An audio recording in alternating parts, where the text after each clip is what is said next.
अव्ययीभाव समास अपन पढ़ रहे थे, ठीक है। और अव्ययीभाव समास में पहला पद प्रधान होता है और पहला पद क्या क्या हो सकता है, उपसर्ग, अव्यय, पुनरुक्त यानी रिपीटेशन वाला, ये हमने उदाहरण पढ़ लिए। इसके अलावा इस समास के अंदर खास बात क्या पड़ी, वे शब्द जिसके अंत में अर्थ आता हो या अनुसार आता हो या उपरांत आता हो या पूर्वक आता हो, वे थोड़े उदाहरण अलग हैं, उनको विशेष तौर से हमको पढ़ना है परीक्षा के दृष्टिकोण से। अब मैं जिस समास के बारे में बात कर रहा हूं वो सबसे अलग समास है। यहां हमारे बचपन के दिन जहां हम कारक को छोड़ के आ गए थे, कर्ता, कर्म, करण, संप्रदान, अपादान, ठीक है ना। तो इससे रिलेटेड परीक्षा में आजकल क्वेश्चन आने लगे हैं कि इसमें अंदर से प्रश्न बनते हैं तत्पुरुष समास के अंदर, इसके भेद को लेकर के, कर्म तत्पुरुष क्या है, करण तत्पुरुष क्या है, संप्रदान तत्पुरुष क्या है। ये सब चीजें समझने से पहले हमें कारक का भी नॉलेज होना जरूरी है। तो मैं वो सब बातें क्लियर करूंगा, लिखने के लिए समय पूरा दूंगा, लेकिन पूरी बात समझने के बाद आप लिखना है। पीपीटी में सारा लिखा हुआ, लेकिन मैं उसको समझाऊंगा खुद यहाँ लिख करके, इस पर ध्यान देना। यहाँ इस समास से देखो, परीक्षा के दृष्टिकोण से अगर समास 6 हैं संख्या में, इनमें से सबसे इंपॉर्टेंट पहला समास है हमारा बहुब्रीहि समास। परीक्षा जब भी देने जाओ एक तो इसको पढ़ना, और फिर दूसरे नंबर पर अगर प्राथमिकता पर आता है तो वो आता है तत्पुरुष समास। 2 समास ऐसे हैं जहां पेपर सेटर यहां से प्रश्न बनाता है, और सबसे लेंथी अगर कोई समास है वो है तत्पुरुष समास। सबसे बड़ा समास यही है क्योंकि ये अलग अलग शाखाओं में विभाजित हो जाता है, इसको भी अपन गहराई से पढ़ेंगे, ठीक है। तो हमारा जो समास है वो है तत्पुरुष। कौन सा है? तत्पुरुष समास। एक बात ध्यान रखना, तत्पुरुष समास के अंदर मैंने आपको पढ़ाया कौन सा पद प्रधान होता है, इसमें दूसरा, बस दूसरा पद प्रधान है, यानी उत्तर पद इसमें क्या होता है, प्रधान होता है। दूसरे पद को उत्तर पद भी कहा जाता है, ये पद प्रधान होता है, ठीक है। इसके मैंने आपको भेद भी बताए थे, कर्मधारय तत्पुरुष, द्विगु तत्पुरुष वगैरह, ये भी हम पढ़ेंगे, ठीक है। लेकिन इसके अंदर जो मुख्य बात है जिसको हमने नाम दिया तत्पुरुष समास, जिसको हमने सामान्य तत्पुरुष कहा है, वो कौन सा है? ये पूरा का पूरा तत्पुरुष समास कारक चिन्हों पर आधारित है। किस पर आधारित है? कारक चिन्ह। इसके अंदर कारक चिन्ह का क्या हो जाएगा? लोप हो जाएगा। लोप का मतलब क्या होता है? गायब हो जाना। कारक चिन्ह गायब हो जाएंगे। अब कारक चिन्ह कौन कौन से हैं ये समझना जरूरी है। तो पहले हम बात करते हैं कि कारक कौन कौन से हैं, ठीक है। तो सबसे पहले नंबर पर है हमारे कारक, ले लेते हैं यहाँ, ये है हमारे कारक, ठीक है। और कारक का हमें क्या मिलता है? चिन्ह। चिन्ह ये मिलेगा। संस्कृत में कारकों की संख्या 6 है, हिंदी में 8 है। कितने हैं? 8। देखिए, कर्ता नहीं, कर्म, करण, संप्रदान और अपादान, फिर संबंध और फिर अधिकरण, अधिकरण, और अंतिम हमारा आता है संबोधन। देखिए, आप दूसरे एग्जाम, पटवारी वगैरह जितने भी एग्जाम होते हैं उसमें ये सब चीजें आती है, कोर्स में, ठीक है। और आपके ये चीजें रीट की परीक्षा में भी है, जो 3rd ग्रेड शिक्षक की तैयारी करने वाले उनके लिए भी ये सब चीजें काम की है। देखिए, इसमें मैं बहुत सारी बातें आपको बताने वाला हूँ कि हमने जो किताबों में पढ़ करके आए हैं, और बहुत सी ऐसी चीजें हैं जो परीक्षा में पूछी जाती है और वो हमें पता नहीं है। कारक संख्या में कितने? 8 कारक है, ठीक है। कर्ता, कर्म, करण, संप्रदान, अपादान, संबंध, अधिकरण, संबोधन, ठीक है। कर्ता का जो कारक चिन्ह आता है ने, क्या आता है? ने, या फिर आता है शून्य। क्या आता है? शून्य, ठीक है। कर्ता का कारक चिन्ह क्या है? ने या शून्य। क्या मतलब है इसका, ये बताओ पहले मुझे। ने का मतलब क्या है और शून्य का मतलब क्या है? कर्ता क्या है पहले ये जानना जरूरी। किसी भी काम को करने वाला कौन होता है? कर्ता। इसमें एक बात याद रखनी है, यहां से प्रश्न बन सकता है कि ने का प्रयोग कब किया जाता है। ने का प्रयोग सिर्फ एक ही स्थिति में होता है, जब सेंटेंस भूतकाल का, पास्ट टेंस का। जैसे देखिए, राकेश ने पत्र लिखा, अभी नहीं लिखा, कभी 1857 में कभी लिखा था, इसका मतलब काम पहले कभी हुआ होगा। तो ने का प्रयोग हमेशा कब होता है? भूतकाल में। प्रेजेंट टेंस में कभी या फ्यूचर टेंस में कभी ने का प्रयोग नहीं होगा। जब भी वाक्य में पास्ट टेंस की बात होती है तो ही ने की संभावना बनती है, बाकी नहीं बनती है। एक बात ये होगी। दूसरी बात, शून्य कब होता है? कई बार ऐसी स्थिति भी होती है जहां कर्ता का चिन्ह भी नहीं मिलेगा पर कर्ता होगा। जैसे देखिए, बालक खेल रहा है। कौन खेल रहा है? तो काम को करने वाला तो बालक ही है, तो बालक तो करता है, लेकिन चिन्ह हमें नहीं मिला।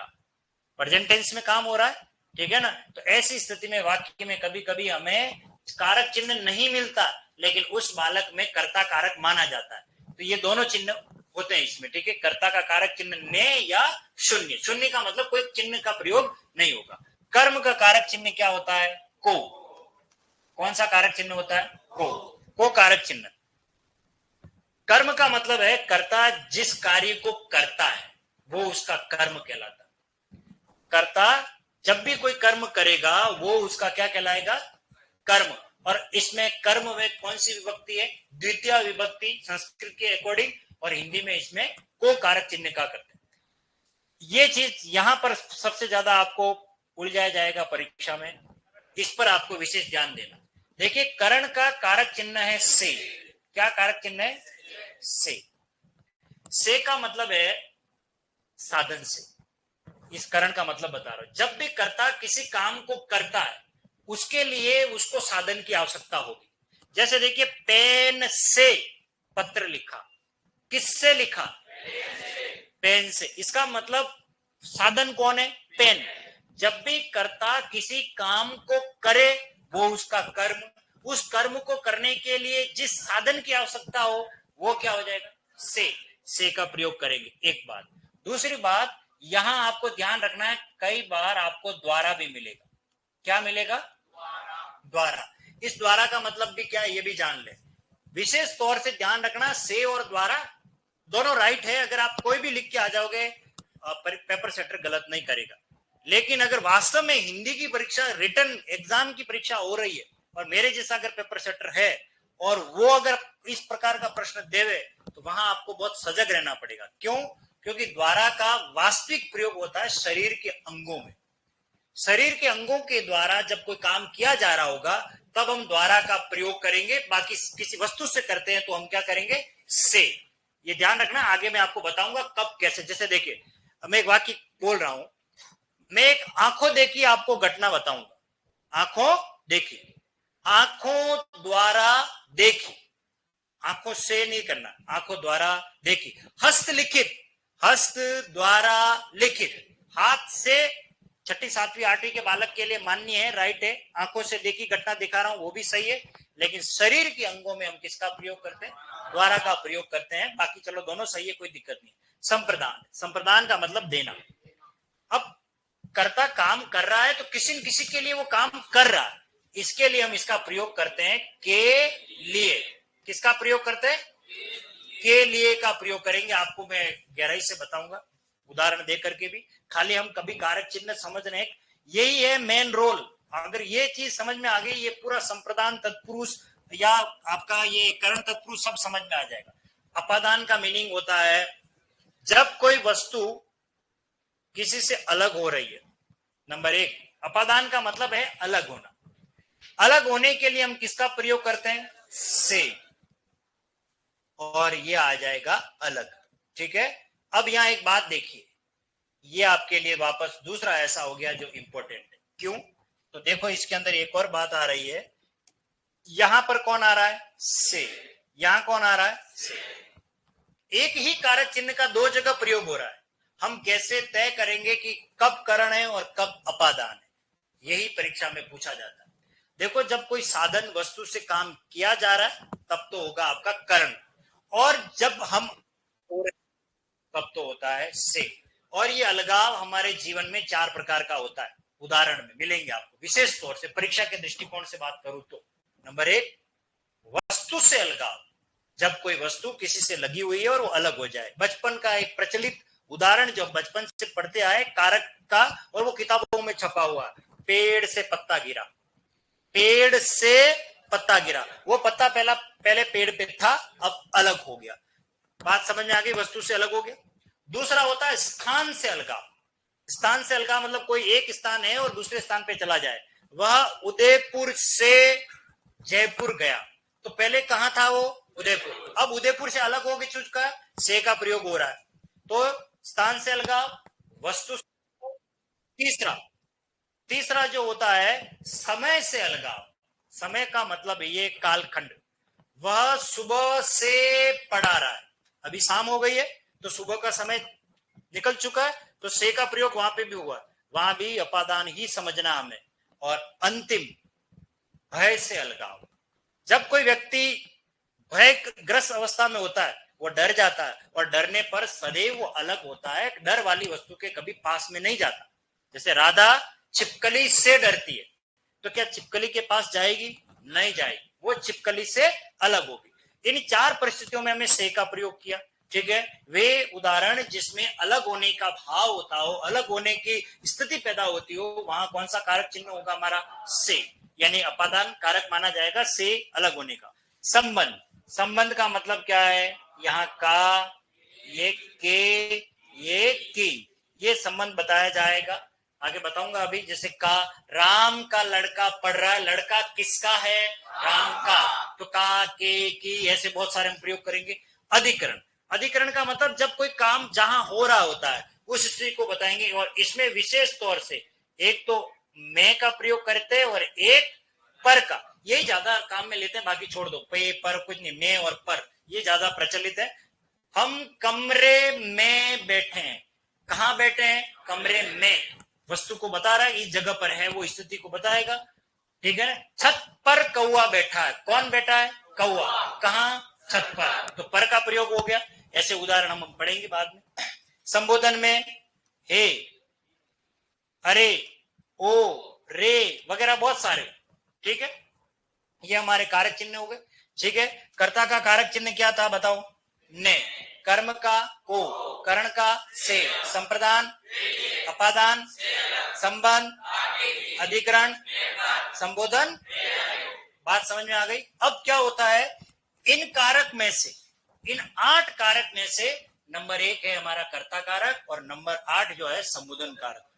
किसी सामासिक पद का निर्माण नहीं करता, कोई भी सामासिक पद नहीं बनाता, यानी कर्ता कारक किसी सामासिक पद का निर्माण नहीं करता, और संबोधन कारक किसी सामासिक पद का निर्माण नहीं करता। इस हिसाब से देखें तो अब हम समास आ रहे हैं, ये तत्पुरुष समास के जो भेद है उसको कारक चिन्ह के आधार पर पढ़ा रहा हूं मैं। तो ये दोनों किसी सामासिक पद का निर्माण नहीं करते। अब बचे कितने हमारे? 6। तो ये जो 6 बचे, ये सामासिक पद का निर्माण करते हैं, इसलिए तत्पुरुष समास का कारक चिन्ह के आधार पर कितने भेद हो गए? 6। कितने भेद हो गए? 6। अब इनका नाम कैसे, वो समझना जरूरी। तो देखिए इसकी परिभाषा बनती है, जिस सामासिक पद में उत्तर पद प्रधान हो और कारक चिन्ह को का अगर लोप हो, तो उसको हमने नाम दिया है कर्म तत्पुरुष। उसे क्या नाम दिया है? कर्म तत्पुरुष समास। ये समास का नाम है, ध्यान रखना, कर्म तत्पुरुष। जिस सामासिक पद में उत्तर पद प्रधान हो, कारक चिन्ह से या द्वारा का लोप हो, उसे कहेंगे कर्ण तत्पुरुष। ये भी परिभाषा लिखनी नहीं है, सिर्फ समझनी हमें, उसे कर्ण तत्पुरुष कहा जाएगा। तो संप्रदान के लिए क्या कहेंगे? जिस सामासिक पद में उत्तर पद प्रधान हो, कारक चिन्ह के लिए का लोप हो, उसे हम क्या कहेंगे? संप्रदान तत्पुरुष। बात समझ में आ गई? संप्रदान तत्पुरुष। इस तरीके से यहां कौन सा हो जाएगा? अपादान तत्पुरुष। यहां कौन सा हो जाएगा? संबंध तत्पुरुष। और यहां आ जाएगा अधिकरण तत्पुरुष। अधिकरण तत्पुरुष। तो कारक चिन्ह के आधार पर अगर बात करें तो समास हमारे यहां कितने हो गए? 1, 2, 3, 4, 5, 6। ये 6 जो समास है वो किस आधार पर डिवाइड किया हमने? कारक चिन्ह के आधार पर। क्लियर? चलिए अब इनके उदाहरण को थोड़ा समझते हैं। उदाहरण, ठीक है।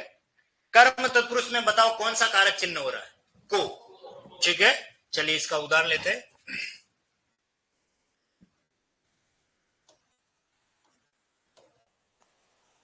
विकासो उन्मुख एक शब्द है, ये विकासो उन्मुख गुण संधि का उदाहरण है। विकास प्लस उन्मुख, इसका विग्रह हम करते हैं, विग्रह चिन्ह। तो विग्रह करने के बाद इसका विग्रह रूप क्या होगा वो भी समझ लेते हैं। यहां आ जाएगा विग्रह रूप, और इसका विग्रह रूप होता है विकास को उन्मुख, यानी विकास की तरफ बढ़ता हुआ हमारा राजस्थान, विकासो उन्मुख योजनाएं, रोजगारों उन्मुख योजनाएं, ठीक है ना। हस्तगत, हस्त को गत, ठीक है ना। गगन चुंबी, गगन को चुमने वाली। मनोहर, मन को करने वाली। मुंह तोड़, मुंह को तोड़ने, सब जगह को का लोप करेंगे। ऐसे खूब सारे उदाहरण हम आगे पढ़ेंगे। कर्ण का मतलब साधन है ना। और कैसे, देखिए ये है हस्तलिखित, हस्तलिखित, हस्तलिखित, हाथ से लिख दो या हस्त लिख दो, अपने जैसे लिखेंगे शब्द, जहां तक हो सके शब्द को चेंज नहीं करें समास में। हस्त द्वारा लिखित, हस्तलिखित पांडुलिपि बोलते हैं जिसको। हस्तलिखित पुस्तक है ये मेरी, हस्त द्वारा लिखित। देखिए कौन सा कारक चिन्ह आ गया, द्वारा। आज समझ में आ गई, ठीक है। ऐसे खूब सारे उदाहरण हम इसमें पढ़ेंगे। संप्रदान में कारक चिन्ह क्या होगा, के लिए। जैसे ये आता है रसोई घर, रसोई घर। तो बताइए घर किसके लिए बनाया वो, हाँ, इसका विग्रह होता है रसोई के लिए घर। कारक चिन्ह क्या आ रहा है, के लिए, ये ठीक है। विद्यालय, विद्या के लिए आलय। पुस्तकालय, पुस्तकों के लिए आलय। आवेदन पत्र, आवेदन के लिए पत्र। आराम कुर्सी, आराम के लिए कुर्सी। जेब खर्च, जेब के लिए खर्च। सबके लिए एक सनम चाहिए, आशिकी के लिए, आशिकी के लिए, ये वही के लिए, ये समझ। रसोई, हाँ, के लिए, रसोई घर। अगला अपादान में क्या आ रहा है, से, ठीक है। जैसे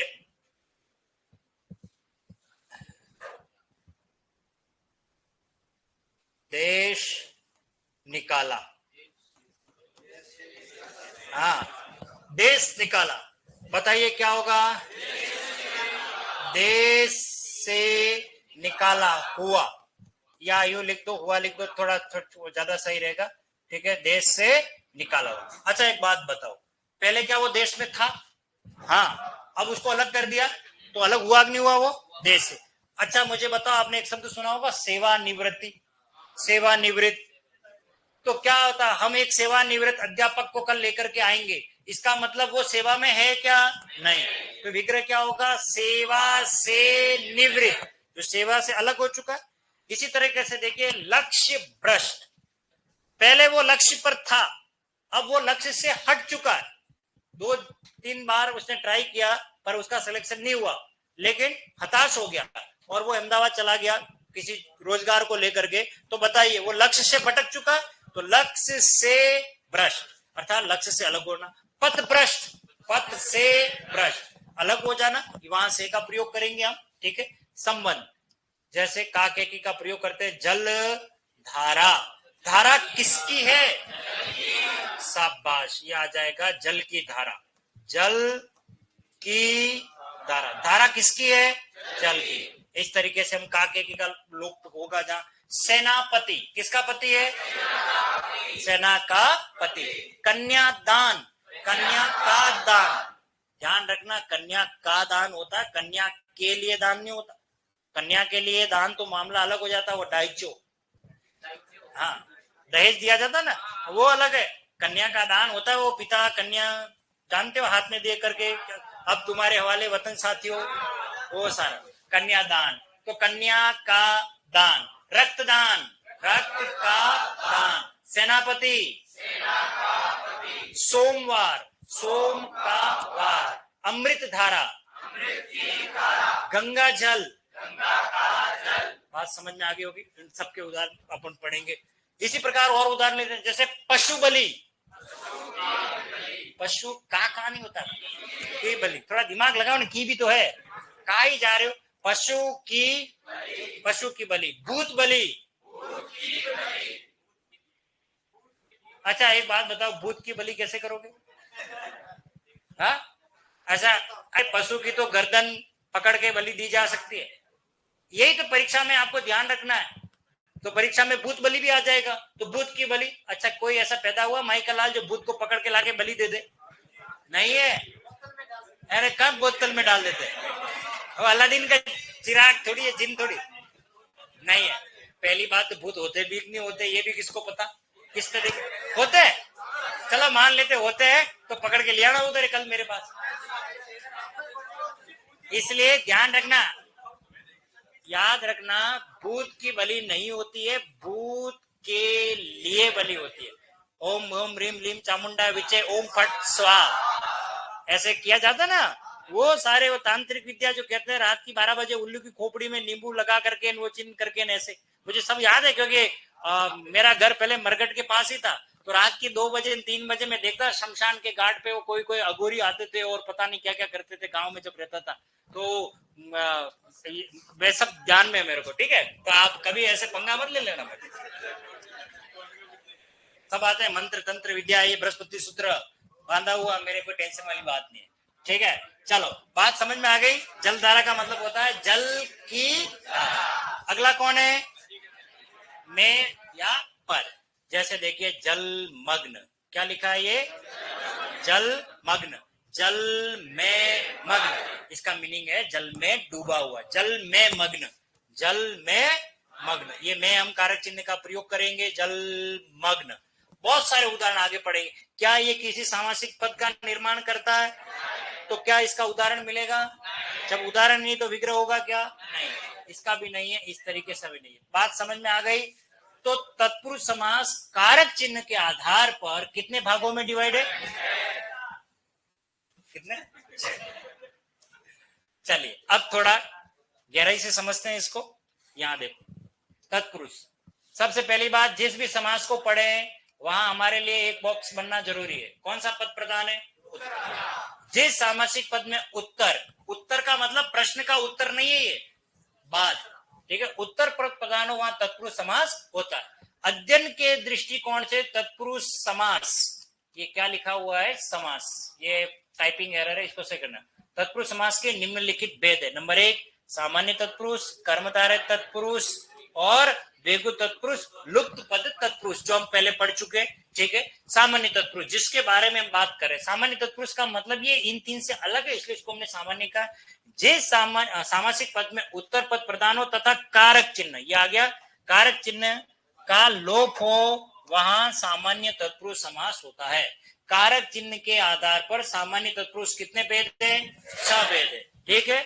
अब देखिए वैसे तो कारक कितने होते हैं, 8, ये प्रश्न बन सकता है, परंतु कर्ता कारक एवं संबोधन कारक किसी सामासिक पद का क्या नहीं करते हैं, निर्माण नहीं करते हैं। अतः कारक चिन्ह के आधार पर सामान्य तत्पुरुष के कितने भेद होते हैं, 6 भेद रह जाते हैं, जो निम्नानुसार है।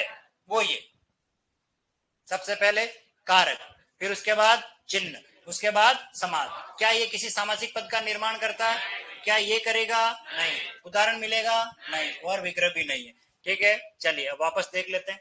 कर्ता का कारक चिन्ह ने, या फिर क्या मिलेगा, शून्य मिलेगा। कर्म को से द्वारा ये सब पढ़ा चुका हूं, कर्म तत्पुरुष, करण तत्पुरुष, संप्रदान तत्पुरुष, अपादान, संबंध, अधिकरण। जैसे ग्राम गत, इसका अर्थ है गांव को गत, गांव को गया हुआ, ठीक है।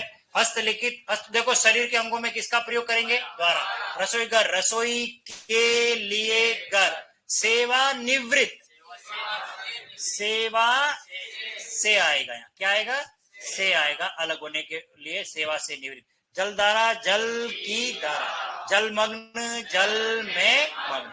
बात समझ में आ गई। फिर उसके बाद हम एक एक कारक को पढ़ेंगे, कर्म तत्पुरुष, फिर करण तत्पुरुष, फिर संप्रदान तत्पुरुष, फिर अपादान, संबंध और अधिकरण। चलिए तो सबसे पहले ये लिख लीजिए आप कि तत्पुरुष समास, हेडिंग डाल दीजिए।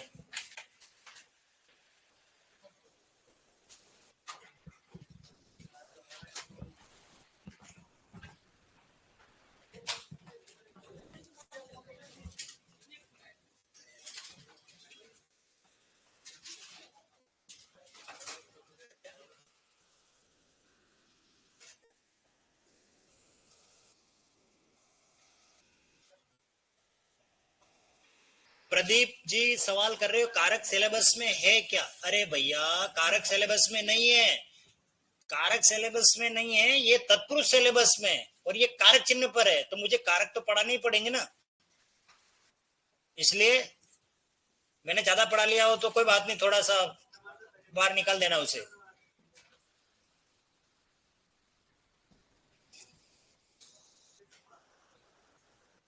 क्या कमेंट करते हैं बच्चे भी।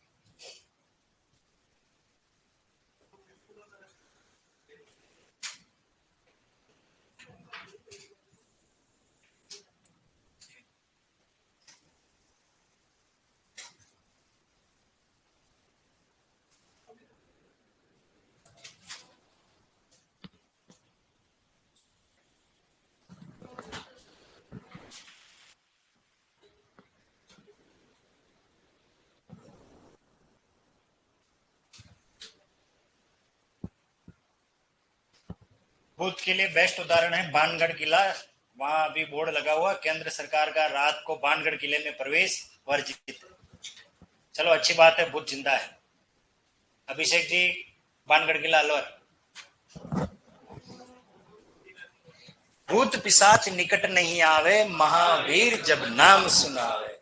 नासे रोग हरे सब पीरा, जो बस समझ गया।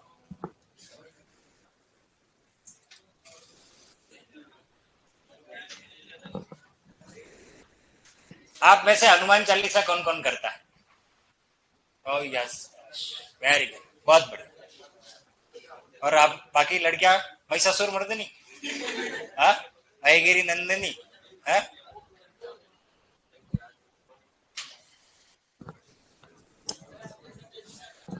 हाँ जी।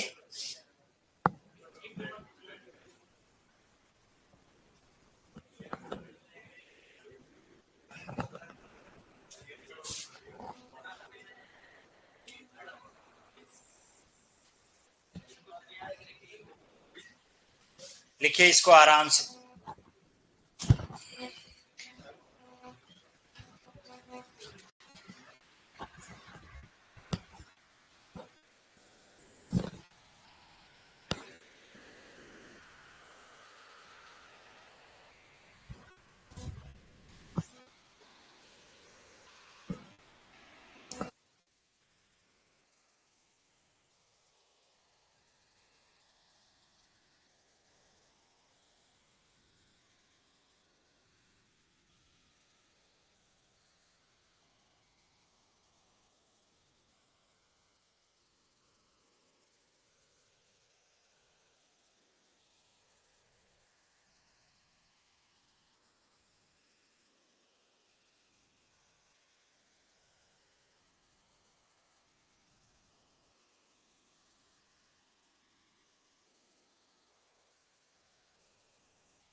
गया कंप्लीट।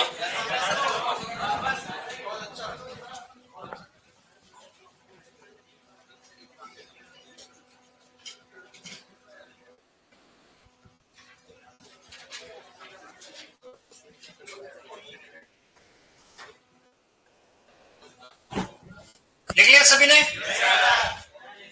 लिखो लिखो। नोट लिखा? कारक कितने होते हैं? 8। कौन से ऐसे कारक हैं जो सामासिक पद का निर्माण नहीं करते हैं? कर्ता कारक और ये लास्ट वाला नोट जो लिखा है ये अभी पुलिस सब इंस्पेक्टर के पेपर में आया हुआ। अब आप सोचिए, ये तो नोट्स पहले से बना लिए और यहां से उन्होंने कॉपी कर लिया प्रश्न पेपर सेटर ने, यहीं से प्रश्न बना दिया पुलिस सब इंस्पेक्टर। जो जो नोट लिखा रहा हूं वो नोट अच्छी तरीके से पढ़ लेना, ठीक है? ये तो हो गया आपका। चलिए आगे देख लीजिए इसको। कारक, चिन्ह, समास, उदाहरण और विग्रह। कर्ता, कर्म, करण, संप्रदान, अपादान, संबंध, अधिकरण, संबोधन।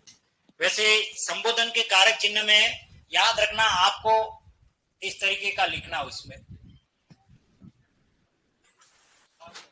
हे, ओ, अरे, विस्मय आदि बोधक चिन्ह का प्रयोग करना होता है। वैसे ये टाइपिंग एरर है, मुद्रण मिस्टेक है।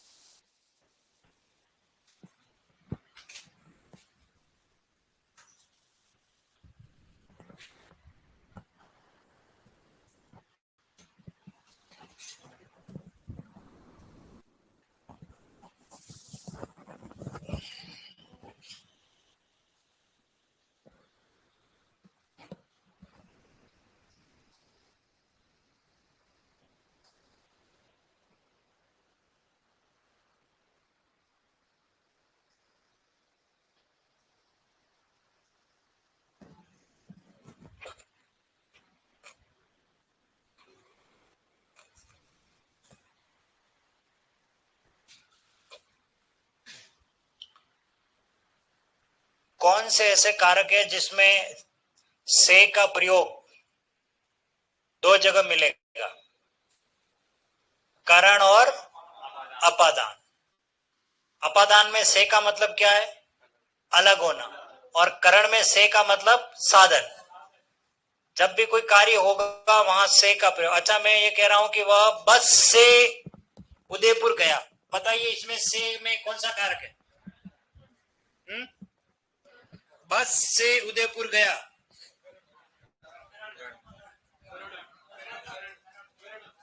करण कारक है। अच्छा, मैं ये कहूं उदयपुर, ये कौन है अपादान? कहाँ है इसमें अपादान? अलग कहाँ हो रहा है? बस से, दिमाग लगाओ ना, बस साधन है वेंडा तो फिर। अच्छा, मैं ये कहूं कि उदयपुर से जयपुर बस से गया, तो दोनों है। अपादान दोनों का होगा, दोनों का मतलब करण और अपादान दोनों है। देखिए उदयपुर से जयपुर, यहां से में कौन सा होगा? अपादान। और बस से गया, इसमें कौन सा होगा? करण। तो ये दो कारक हो गए इसमें हमारे, करण और अपादान, दोनों का प्रयोग हो गया। हो गया, लिख लिया सभी ने?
हो गया, लिख लिया सभी ने?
अब इसमें हेडिंग आपको डालनी है सबसे पहले कर्म तत्पुरुष। इसके बाद हम पढ़ेंगे एक एक कारक को कंप्लीट करते हैं। कर्ता और तो संबोधन बनाएंगे नहीं, तो कर्म तत्पुरुष, करण तत्पुरुष, संप्रदान, अपादान, संबंध और अधिकरण, इन 6 को हम क्रमशः पढ़ेंगे। कर्म तत्पुरुष, जब भी कोई समास पढ़ो इसमें 6 में से, तो उसके आगे लिखना है कौन से कारक चिन्ह का लोप है, तो वो लिखना है को कारक चिन्ह का लोप। उसकी पहचान है को, और इन्वर्टेड कॉमा में लिखना को कारक चिन्ह का लोप। चलिए, ये इस तरीके से कर्म तत्पुरुष समास को कारक चिन्ह का लोप।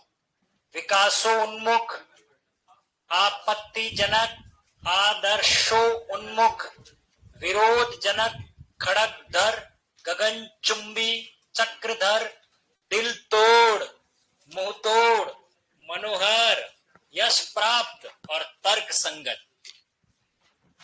हाँ, ये लिखना, बस इन्हीं को लिख लीजिए फटाफट। विग्रह हम बाद में करेंगे, पहले मैं सारे कंटेंट लिखवा देता हूं, फिर इसको समझाऊंगा कहां आप गलती कर सकते हो। जैसे पशु बलि और भूत बलि में गलती कर ली ना, हाँ, इसलिए मैं पहले सारे शब्द लिखवा रहा हूं, शब्द से परिचित करवा रहा हूं।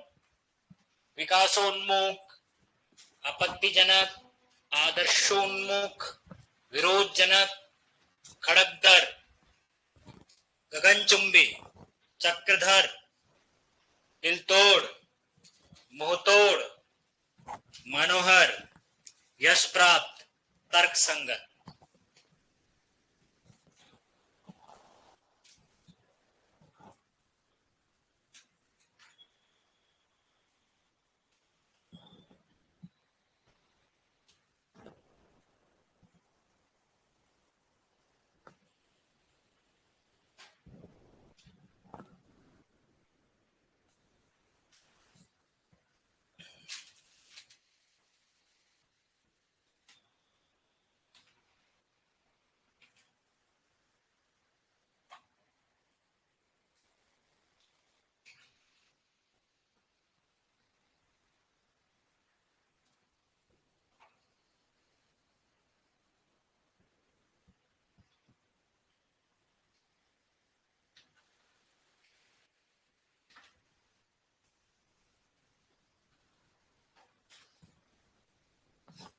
लिख लिया सभी ने?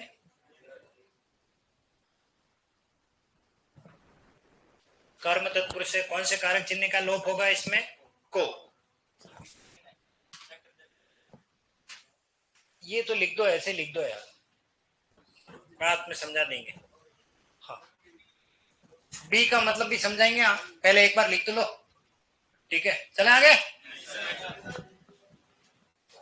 ये तो क्या कि बीबी रह गई थी तो बी दो अलग हो गई। हाँ, वो बीबी है।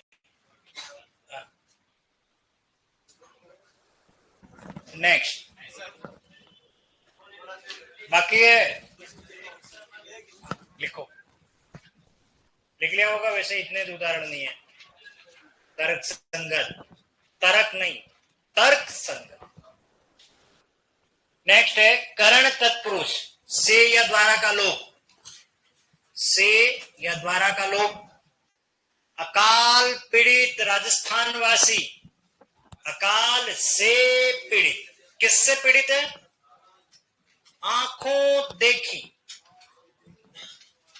गुणयुक्त, तुलसीकृत, तारों भरी, मोहांध और हस्तलिखित। बाणाहत, एक और लिख देते हैं, याद आ गया।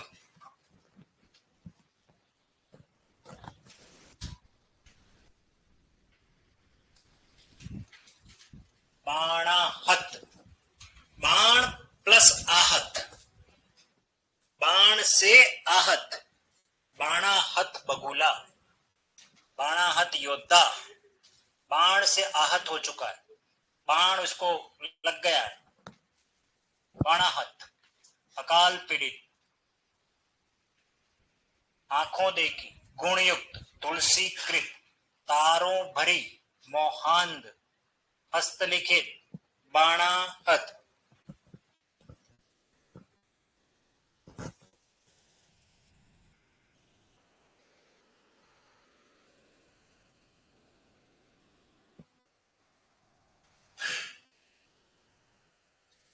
कुमावत जी, आपके प्रश्न का जवाब मिलेगा और बरोबर मिलेगा। उसके लिए टेम है, थोड़ी देर रुक जाओ, ठीक है ना?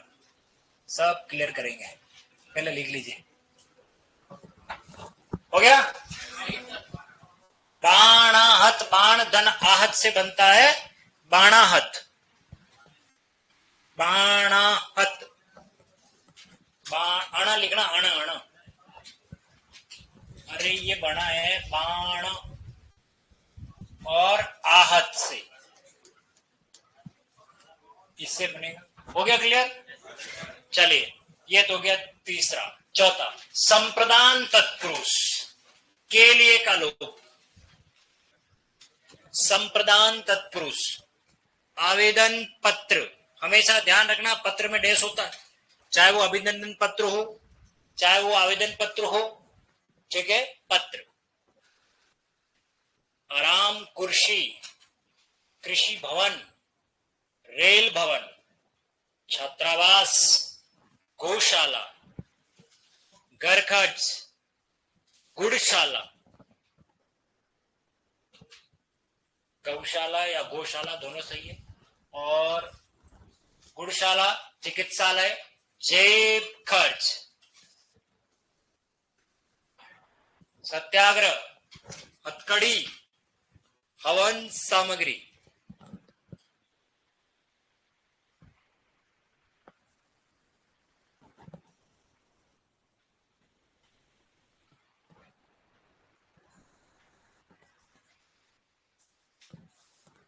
आराम कुर्सी, आराम के लिए कुर्सी। कृषि भवन, रेल भवन, गौशाला, घर खर्च, जेब खर्च, गुड़शाला, चिकित्सालय, पुस्तकालय, देवालय, खूब सारे मिलेंगे। सत्याग्रह, हथकड़ी, हवन सामग्री।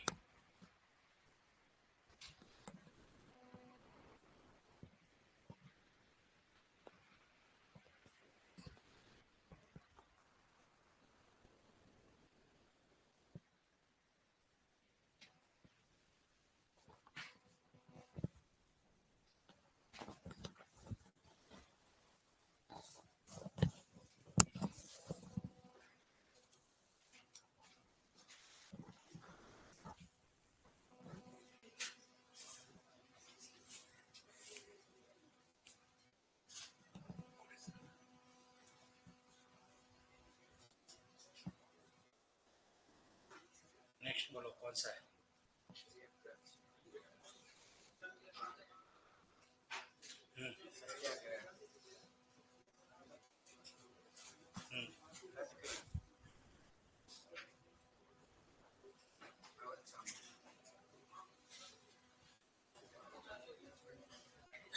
और कोई बचा?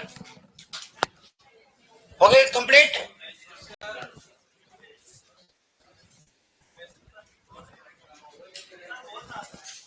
नेक्स्ट, अपादान तक लिख लो, फिर उसके बाद कल, ठीक है? लिखने का भी कल ही करेंगे। अपादान लिख लीजिए। अपादान में से अलगा होने की बात है। ऋण मुक्त, कर्म विमुख, कामचोर, गुण रहित,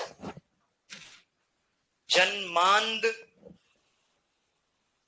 जात बाहर, देश निकाला, नरक भय, पदमुक्त, लक्ष्य भ्रष्ट, सेवा निवृत्त, पथ भ्रष्ट। एक और लिख देना बाद में, पथ भ्रष्ट, पथ भ्रष्ट, पथ भ्रष्ट। बाकी हम बात करेंगे अपनी अगली क्लास में कल।